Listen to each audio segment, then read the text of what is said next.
New year, new background. What do we think? What do we think, ladies and gents? What do we think? Did I record any videos this Did I record any videos this year? Don't remember. Okay? Anyway, I moved. So that's something of note. Today we're going to be talking about The Love Wager by none other than Lynn Painter. Lynn Painter is widely loved by many, specifically for her young adult books, which I can't say I disagree with. I read Better Than the Movies. I thought it was cute. Generally, I'm not really into YA, and we're going to be kind of explaining that in today's video. So if you want to talk some sugar honey iced tea on this book, The Love Wager, stay tuned. The Love Wager follows our main, Hallie Piper, and the dude's name is Jack. This is supposedly the second book in the Mr. Wrong Number series. It's kind of a, you don't have to have read the first one. I happen to have read the first one. The main character girl from Mr. Wrong Number is the sister of the main guy from this book. And he's best friends with the guy. And they used to be roommates with the guy from Mr. Wrong Number. Now, essentially, this main character girl, I'm just going to kind of explain very briefly the story. Y'all should have read this book already. Or if you don't really need to know the plot that much. And here's the beef. There isn't much plot, first of all.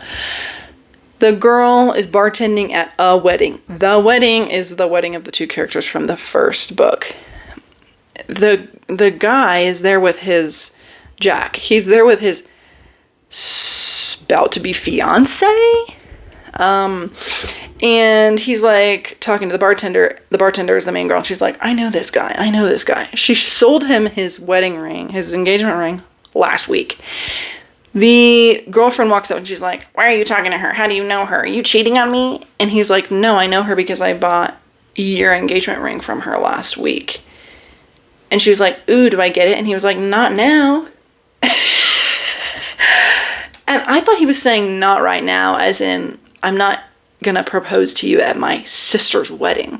But what he meant was, we are not together anymore because you just accused me of cheating. And I'm thinking, and this just came out about her? Okay. So he broke up with her.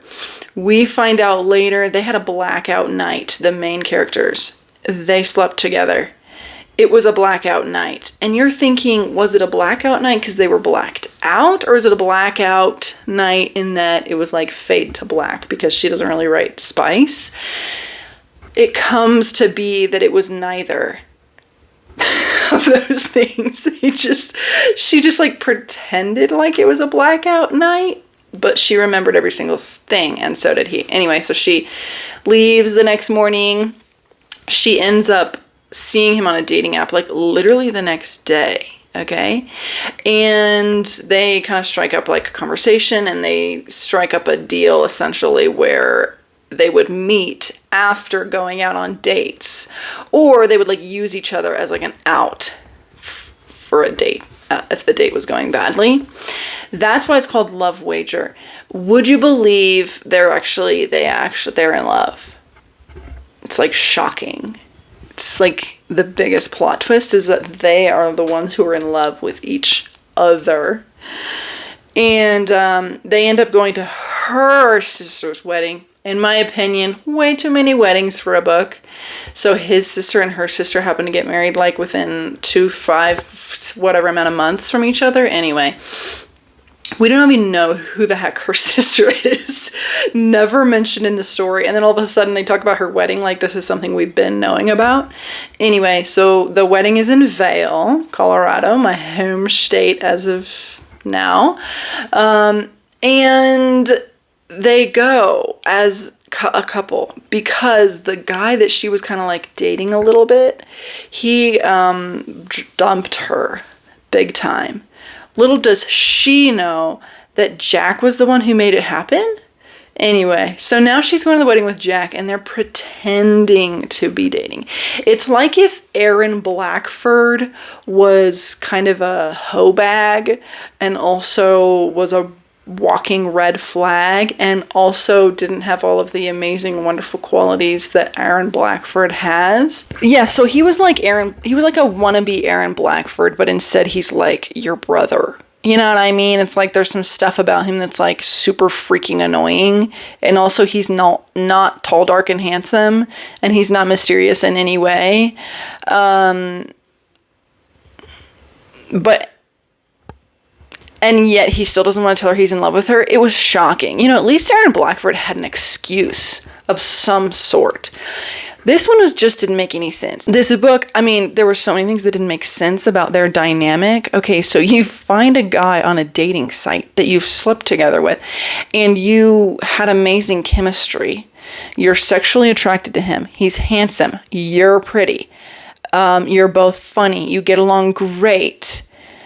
You really like spending time together. You're both single and straight. And it doesn't even like cross your mind that being together could be a possibility. It's like shocking. Not to mention, he was really annoying about his sister, the main from the first book. She was in like one scene and he was like being really mean to her. And then same with his best friend. And then there's this scene at the wedding, or around, maybe it was at the rehearsal dinner or something, where one of her aunts is like, hey, you didn't tell me that he like designed the Gutenberg. And she's like, what? I thought that he was a landscape artist or something. No, he designed the freaking Gutenberg. And I'm wondering, okay, do they mean that he designed, it wasn't the Gutenberg, it was some other building. Do they mean that he designed like the landscaping for that building? They did mean that, but they didn't really say it in the moment. It was strange. Another thing is, I can't hate on this author. I can't hate on Lynn Painter for being a big New Girl fan. I myself am a big New Girl fan, and I appreciate that she had some New Girl references in there. I will say it was a little overdone, okay? And this is coming from like pretty much the world's biggest New Girl fan. Also, I should have known from that second, even though she was already a walking red flag, her favorite character from New Girl's Nick, which tracks for her. We've moved on from the plot, because that was nothing. Moved on from the plot to my issues with the book, by the way, in case you didn't notice already, all right?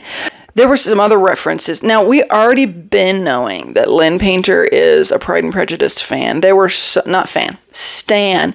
There were so many references to Pride and Prejudice in Mr. Wrong Number. In fact, I think I read Pride and Prejudice right after that, because I was like, listen, I love Pride and Prejudice. I can't be letting Lynn Painter like get that up on me.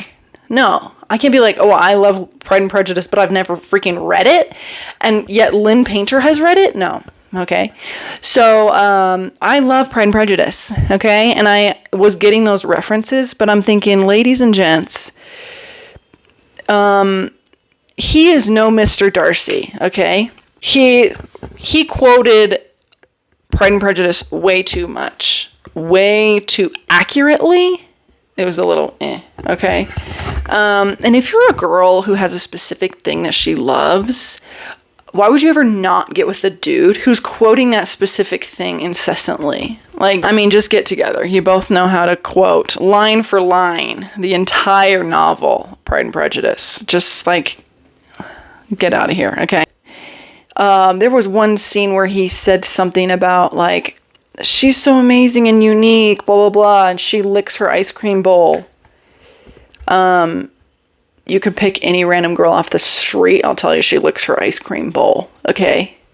Like, pick something else, all right? And another thing. Now, I listened to the audiobook of this, so I don't have the exact written down, but at some point she was, like, trying to cheer him up or something, and she said a joke about the Kansas City Chiefs. What was the joke? Just tell me, what was the joke? I'd love to know what the joke was exactly. I'm sure there's so many great jokes to make about the Kansas City Chiefs, especially as a Omahan. Is that what you call them? An Omahan? I will say, guys, just be fans. You're so close. Nobody will know anyway. Just like pretend that you're from northern Missouri. You pretty much are. But I like that Midwest representation. I'm loving it. This guy was like rich or something, or smart or something, and she talked about his work for literally 2 seconds. And they literally had a conversation where she was like, oh, I'm an accountant. And he was like, what do you do specifically or something? And she was trying to explain it, and then she was like, so I just tell people I'm an accountant. And we didn't hear about that job a single other time. Not a single time.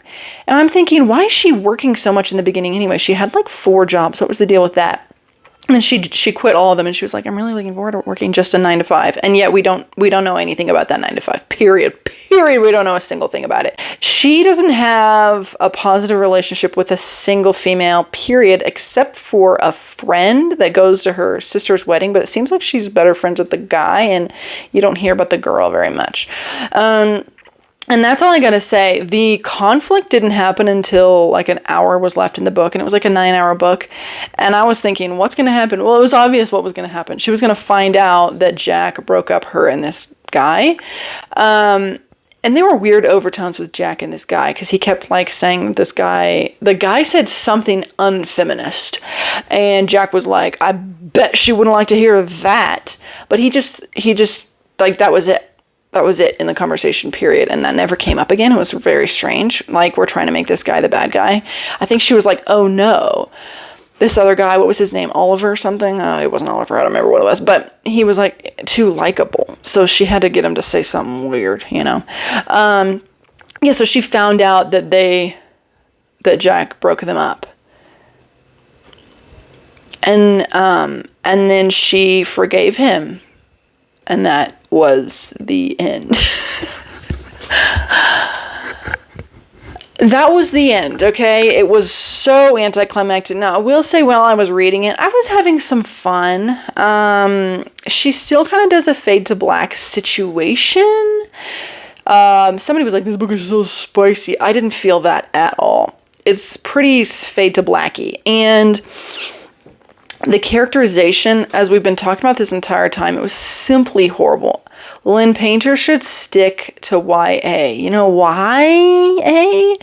You know why? Because you can kind of get away with having no personality / a bad personality when you're 17.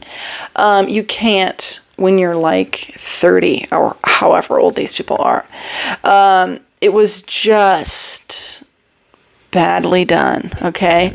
Plus, I don't know, she's better at writing friends, period. She's good at writing friends. She's good at writing that kind of banter. She's good at that, and it works really well in her YA books. It just doesn't work here very well. So I'm going to give this one a no. That's my rating. It's the first time I've done that. So yeah, and all in all, what did you guys think about it? Did you like it as much as Mr. Wrong Number if you read it? In my opinion, I didn't like it quite as much. I liked the guy from Mr. Wrong Number. From what I can remember, I liked the guy. I thought he was a much better main character than this guy. He had that kind of like mysteriousness about him that works really well in a book like this. A classic Aaron Blackford, if you will. Jack Marshall didn't have that at all. All right. Talk to you later. Peace out.